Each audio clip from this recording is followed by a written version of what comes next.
Isang magandang araw po sa inyo. So mula Italia, ako naman ngayon ay nandito sa France. Alam ko po, no, nitong mga nakalipas na araw, hindi ako nakapag-upload ng ating pagninilay sapagkat kami po ay bumiyahe. No? Kung matatandaan po ninyo, huli kong nabanggit sa inyo na ako ay nasa Milan, Italy.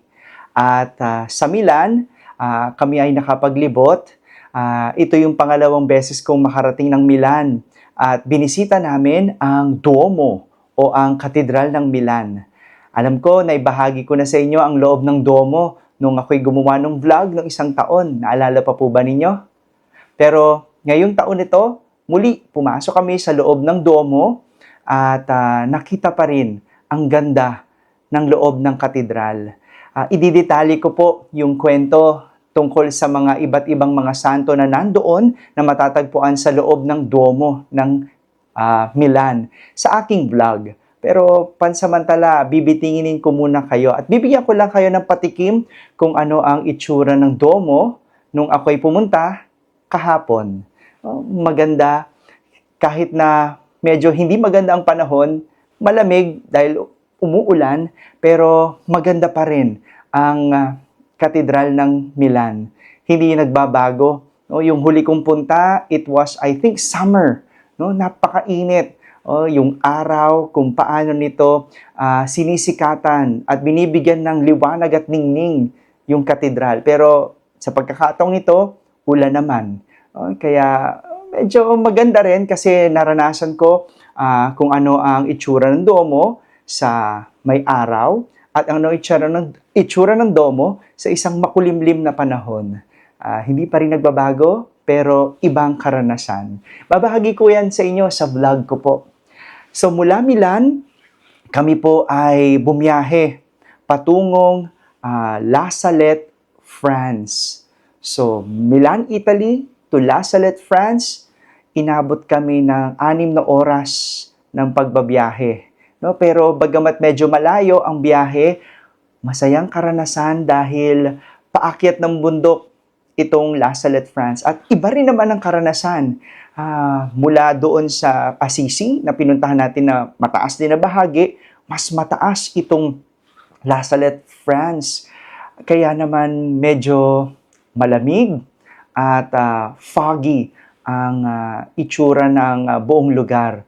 Pero bagamat ganon, alam niyo po, no, nung dumating kami, sabi ni Father Michael, si Father Michael ay isang La Salette priest na naka-assign po doon, Pinoy, 9 years na siyang nandoon. Sabi niya, no, nung dumating kami, parang tila hinawi yung fog. Kaya nakapagpa-picture kami at maswerte kami na pagdating namin doon ay klaro ang kalangitan, klaro ang paligid at nakapagpa-picture kami at nakunan ko ng litrato ang simbahan o basilika sa La Salette. Maganda, ang ganda-ganda ng lugar. Ang sarap manahimik, ang sarap magnilay, bagamat walang internet kaya paumanhin po kung hindi man ako nakapag-post ng ating pagninilay kahapon. Pero babawi po ako ngayon. Sa La Salette, France, ikinuwento ni Father Michael ang kwento ng Mahal na Birhen, ang pagpapakita ng Mahal na Birhen. At gagawa rin ako ng isang vlog tungkol doon. Nais ko po, inibitahan ko po kayo na sana panoorin nyo po at mapakinggan kung ano ang kwento ng Our Lady of La Salette. Excited ako ikwento yon at ibahagi. Ganun din, bigyan ko lang kayo ng konting patikim kung anong itsura ng La Salette, France. At mula doon, nung gabi, nagdiwang kami ng banal na misa. At pagkatapos ng aming hapunan, kami ay nagkaroon ng prosesyon.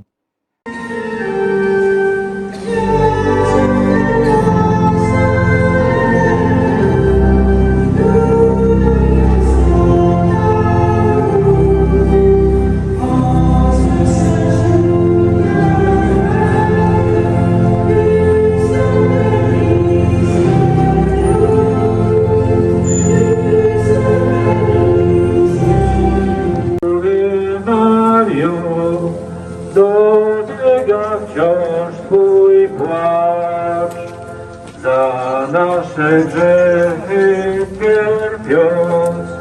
będę wciąż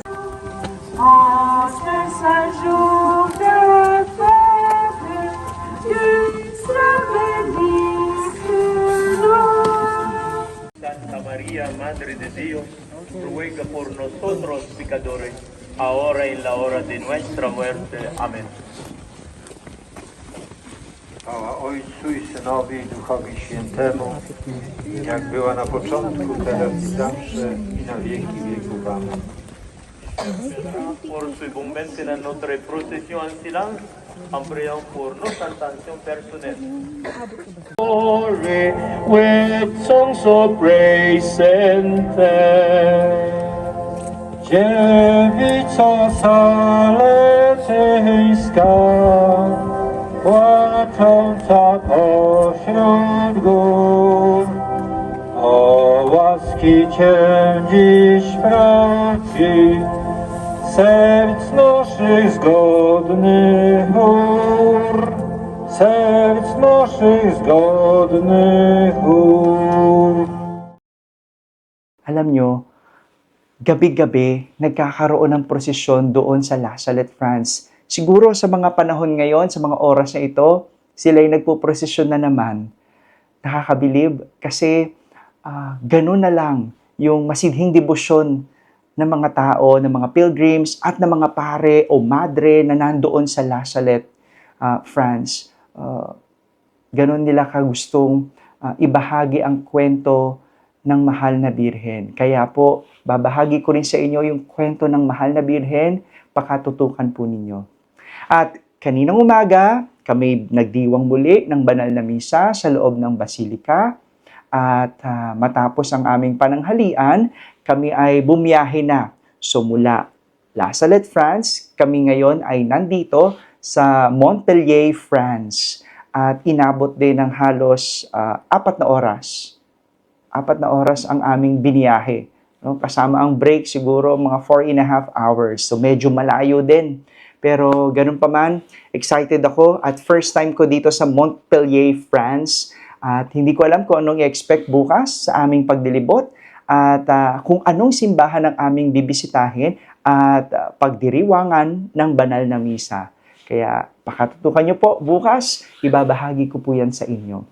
At yan muna ang ating mga nangyari nitong mga nakalipas na araw. Sa ngayon, tayo po'y magnilay ng ating ebanghelyo sa araw na ito. Our gospel is taken from St. Luke. The 72 disciples returned rejoicing and said to Jesus, Lord, even the demons are subject to us because of your name. Jesus said, I have observed Satan fall like lightning from the sky. Behold, I have given you the power to tread upon serpents and scorpions, and upon the full force of the enemy, and nothing will harm you.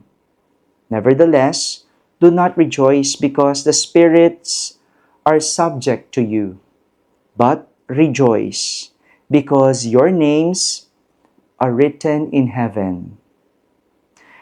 At that very moment, he rejoiced in the Spirit and said, I give you praise, Father, Lord of heaven and earth, for although you have hidden these things from the wise and the learned, you have revealed them to the childlike.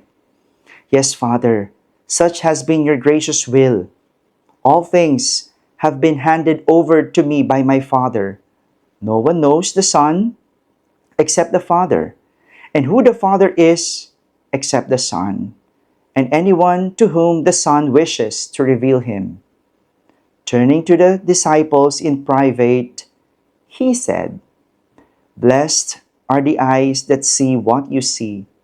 For I say to you, many prophets and kings desired to see what you see, but did not see it, and to hear what you hear, but did not hear it.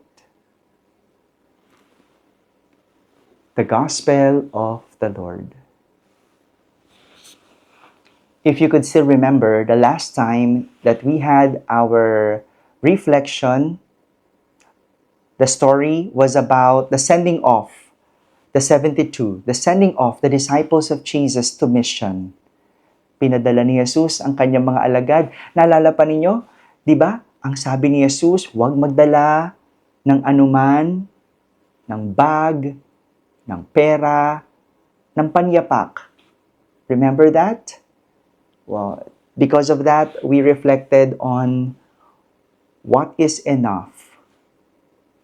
This time, the 72 went back to Jesus. They went back after the mission and they were rejoicing. They were very, very happy. Bakit naman hindi? Sapagkat successful ang kanilang misyon. Napalayas nila ang mga demonyo. Sumunod sa kanila ang mga demonyo. And the disciples of Jesus were very, very happy. The 72 were rejoicing because successful ang kanilang mga naging misyon. But to their surprise, Jesus told them that they should not rejoice. They should not rejoice. As Jesus said, do not rejoice because the spirits are subject to you, but rejoice because your names are written in heaven. Rejoice because your names are written in heaven. Oo nga naman. Bakit nga naman ba kailangan matuwa o magalak ang mga alagad kung nakapagpalaya sila ng masamang espiritu? Bakit nga naman nila kailangan magdiwang kung nagawa nila ang misyon? Hindi ba binigyan sila ni Jesus ng kapangyarihan? Hindi ba't galing din naman kay Jesus yung kanilang galing kung bakit at paano nila napagtagumpayan ang misyon? So, anong kasiyasiya doon? Anong kagalak-galak doon? Walang duda. Talaga naman mapapalaya silang demonyo dahil galing kay Jesus ang kapangyarihan. Talagang magiging successful ang kanilang misyon dahil binasbasan ito ni Jesus. Pero ang sinasabi ni Jesus, huwag kayong magalak doon. Magalak kayo dahil ang mga pangalan ninyo ay nakasulat sa langit. Wow! Yun ang kagalak-galak. Yun ang kasiyasiya. Yun ang dapat na ikinatutuwa. Yung masulat ang inyong pangalan sa langit. We're guilty about this. Yes, we celebrate because of our greatness. We celebrate because we are promoted. We celebrate because we are top of the class. We belong to the top of the class. We celebrate kasi pasado tayo sa board exam. We celebrate kasi nakagraduate. We celebrate kasi nag-anniversary. Nagse-celebrate ng 25 anniversary. 50 years of anniversary. Nagse-celebrate kasi successful tayo sa buhay. Nagkaroon tayo ng ganito. Nagkaroon tayo ng titulo. We celebrate because of that. And we rejoice because of those things. It's true. And that's part of the reality. But Jesus is telling us to celebrate a different kind of celebration. A celebration that would make your name written in heaven. Maaring valedictorian ka, but that does not mean your names are written in heaven. Maaring na-promote ka, but that does not mean you could be in heaven. Maaring nanalo ka sa eleksyon, may anniversary kayo, successful ang buhay, pero hindi ibig sabihin nun, ikaw ay mapupunta sa langit. It only makes us that, or it only tells us that greatness, our greatness, is not really our happiness, but our goodness that will bring us to true happiness. Yung galing natin, hindi naman natin madadala sa langit. Yung titulo, yung pinaghirapan mo at pinagsumikapan mo sa buhay dito sa mundo, lahat yan, iiwan mo. Pero anong madadala mo? your goodness. Kung minsan pa nga, yung mga pinagsusumikapan mo, baka yan pa ang maghinder sa'yo na makapunta sa langit. Yung titulo mo, hindi mo alam. Baka yan ang magdala sa'yo sa kasamaan. Yung posisyon mo sa gobyerno, huwag mo ikasiya. Kung ikaw ay mananalo, baka yan pa ang magdala sa'yo sa impyerno. Yung iyong pangalan, yung iyong galing, talento, lahat yan. Hindi yan ang sukatan ng tunay na kasiyahan. Dahil ang tunay na kasiyahan ay kung malagay ang iyong pangalan sa kalangitan. Kaya magandang tignan, no? Ano ba yung pinagdidiwang ko sa mundo? Ano yung nagpapasaya sa akin? Marami, makabili, magkaroon, yan yung mga nagpapasaya. Pero, hindi ba parang panandalian lang? Dahil pag nawala na ang lahat ng yan, wala na rin ang kasiyahan. Kaya maghahanap ka pa ng bago at mas higit. Pero, ang tunay na kasiyahan ay yung mayroong kapayapaan sa puso. Kaya nga tuwing nakakapagpatawad tayo, tuwing nakakatulong tayo sa kapwa, tuwing gumagawa tayo ng mabuti, lahat ng mga bagay nito, ibang dulot ang kasiyahan sa atin. Hindi ba kapayapaan sa puso? At yan yung bagay na kahit kailan, madadala natin sa kalangitan. My dear brothers and sisters, Jesus is telling us that real happiness does not lie in our greatness, but in our goodness, because that will bring us to heaven. Amen.